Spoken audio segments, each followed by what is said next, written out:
জানো মোনা দিদি, আজকে আসছে, আজ আমার বেস্ট ফ্রেন্ড পূর্ণা আসছে। আমরা কত কিছু করব, স্কুল যাব, খেলা করব, গল্প করব, কত মজা হবে। এগুলো কাদের? পূর্ণা ম্যাডামের জিনিস। ও, পূর্ণা এসে গেছে বোধহয়। রনন মা, তুমি এগুলো নিয়ে যাও, ওনাদের নিয়ে যাও ভেতরে। যাই, এসো তোমরা, এসো। এসো এসো।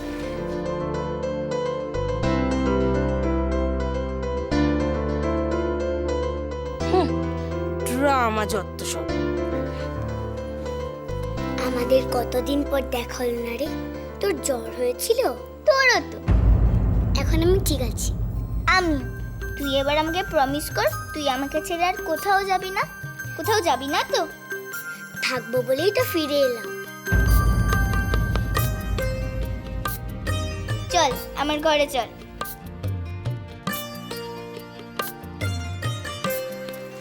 আই এম সো সরি, দাঁড় করিয়ে রেখেছি। বসুন বসুন প্লিজ। এই পারমিতা, একটু চা চায়ের ব্যবস্থা করো। হ্যাঁ, আমি এক্ষুনি ব্যবস্থা করছি। পূর্ণাকে রেখে গেলাম তোমার কাছে, দেখো ওর যেন কোনো কষ্ট না হয়। আপনারা নিশ্চিন্ত থাকতে পারেন, পূর্ণা এখানে ভালোই থাকবে। হ্যাঁ, ঠিকই বলেছেন। অনেকদিন বাদে পূর্ণাকে আমরা হাসতে দেখলাম। হ্যাঁ, ওই বাড়িতে সবই ছিল, খালি হাসিটাই ছিল না। আমরা দূর থেকে ওকে খুশি দেখে খুশি থাকবো। আসলে কদিনেই আমাদের বাড়িটা ভরিয়ে রেখেছিল, কেমন মায়া জড়িয়ে ফেলেছে। এখন ওকে ছেড়ে থাকতেই কষ্ট হবে। এই দেখো, কান্নাকাটি করছো কেন? পূর্ণা দেখতে পেলে কষ্ট পাবে তো। দেখো, ও যেখানে যেরকম ভাবে ভালো থাকবে সেটাই তো আমাদের করা উচিত, তাই না? সেরকম ভাবেই তো আমাদের এগোনো উচিত, চলা উচিত। হ্যাঁ, ঠিক তাই, ও যেখানে ভালো থাকে সেখানেই থাকবে। আসলে মায়ের মন তো, একটু তো কষ্ট হবেই বলো। ওকে খুব ভালো রেখো রে বা। শিবানী, খুব খারাপ লাগছে আমার। আসলে বাধ্য হয়ে আমাদের এটা করতে হলো, আভার জন্যই, আদারওয়াইজ। প্লিজ আমাদের লজ্জা দেবেন না এভাবে। যেটা হচ্ছে সেটা ওর ভালোর জন্যই হচ্ছে, এর থেকে বেশি ইম্পর্ট্যান্ট আর কি হতে পারে বলুন? ঠিক আছে, আজ তাহলে আমরা উঠি। পূর্ণাকে বলে দেবেন। নমস্কার। কিসের জন্য? এই যে তুমি বুঝতে পেরেছো সবকিছু, আমার রিকোয়েস্টটা রেখেছো, পূর্ণাকে অ্যাকসেপ্ট করেছো, ফর দ্যাট। পূর্ণার এ বাড়িতে আসাটা আমি অ্যাকসেপ্ট করেছি শান্তনু। পূর্ণাকে আমি কোনোদিন অ্যাকসেপ্ট করিনি, করবো না। বলছো তুমি রেবা? ঠিকই বলছি। আমার মেয়ে দিনে দিনে অবসেসড হয়ে পড়ছে, অসুস্থ হয়ে পড়ছে। সাইকিয়াট্রিস্ট দেখাতে বলা হয়েছে। আর যার জন্য এত বড় ঘটনা, তাকে আমি মেনে নেব? রেবা, তুমি ভুল করছো। আমি কিচ্ছু ভুল করছি না। পূর্ণার জন্য আজকে আবার এই দশা, আর তাকে এ বাড়িতে আনানোর জন্য তোমরা সবাই মিলে আমাকে ফোর্স করলে, চেপে ধরলে, জোর করলে। কারণ সন্তান যদি ড্রাগ এডিক্টেড হয়ে যায়, বাবা মার কর্তব্যের মধ্যে পড়ে তাকে সেই ড্রাগ এডিকশন থেকে সরানো। পূর্ণা আমার মেয়ের জীবনে একটা অ্যাডিকশন, শান্তনু। এত ঘেন্না, এত ঘেন্না পূর্ণার জন্য? হ্যাঁ, এতটাই ঘেন্না। বাবা মা আমার সংসারটা ছারখার করে দিয়েছে, আমি ওকে কিছুটাই সহ্য করতে পারি না। এখন এখন আমার মেয়ের জীবনটা নষ্ট হতে বসেছে, শুধু ওই পূর্ণার জন্য। একটা কথা শুনে রাখো শান্তনু, পূর্ণা এ বাড়িতে এসেছে ঠিক আছে, কিন্তু এর থেকে বেশি কিছু আমার পক্ষে ওর জন্য করা সম্ভব নয়, আমি করব না।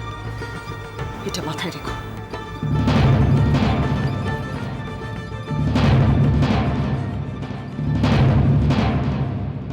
আমি ফিরে এসেছি মা, আভার কাছে, বড় বাবার কাছে, বড় মার কাছে, তোমার কাছে, বাবুজির কাছে।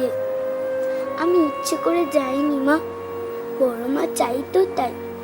আমি বড় মাকে কখনো দুঃখ দেবো না মা।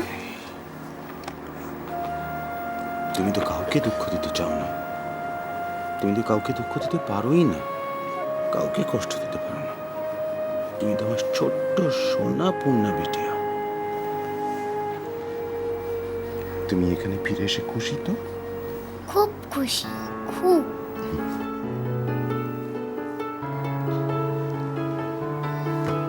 কি হয়েছে সোনা? তোমার মুখটা ওরকম শুকিয়ে গেল কেন? বড়মা আমাকে একদম ভালোবাসে না না। ছি, এরকম কথা একদম ভাববে না। আসলে কি জানো তো, বড় মার মনে খুব কষ্ট। কেন জানো? বড় মার রাজা বাবা তো চলে গেছে অনেক দূরে বড় মাকে ছেড়ে।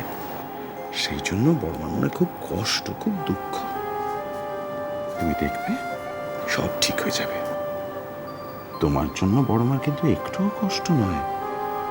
তোমার উপর বড় মা রাগ করে না। রাজা বিটা নেই তো, তাই বড় মার একটু কষ্ট হয়। আস্তে আস্তে দেখবে সব ঠিক হয়ে গেছে। তখন বড় মা আবার তোমায় ভালোবাসবে, তোকে খুব আদর করবে। সত্যি বড়মা তখন ঠিক হয়ে যাবে, আমাকে খুব ভালোবাসবে। খুব ভালোবাসবে। তুমি তো শোনা বেটা, তাই না? আচ্ছা, তুমি তো এত ছোট, এত সব বোঝো কি করে? আমি জানি, আমি যখন থাকবো না, আমি যখন আকাশের তারা হয়ে যাব, তখন তুমি সবাইকে দেখবে, সবাইকে ভালোবাসবে। আমি সবাইকে যতটা ভালোবাসি, তুমি তার চেয়ে অনেক অনেক বেশি ভালোবাসো। আমি জানি তো। এসো আমার কাছে, এসো। আমার বেটা,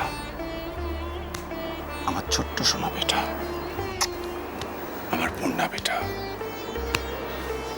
খুব লক্ষ্মী মা তুমি আমার, আমার সোনা মা, আমার সোনা সোনা মা।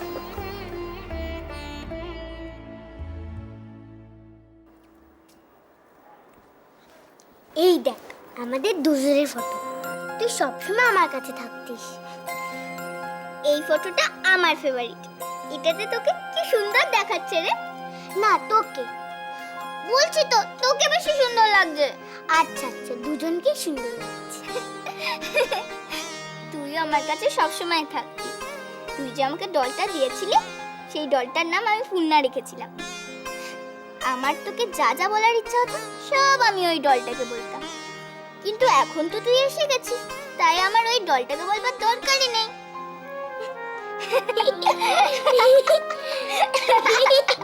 দেখেছো দুজনের মুখে কেমন হাসি ফুটেছে? কতদিন পর আমার মেয়ের মুখে হাসি ফুটেছে। পূর্ণাই ওর মুখে হাসি ফিরিয়ে এনেছে।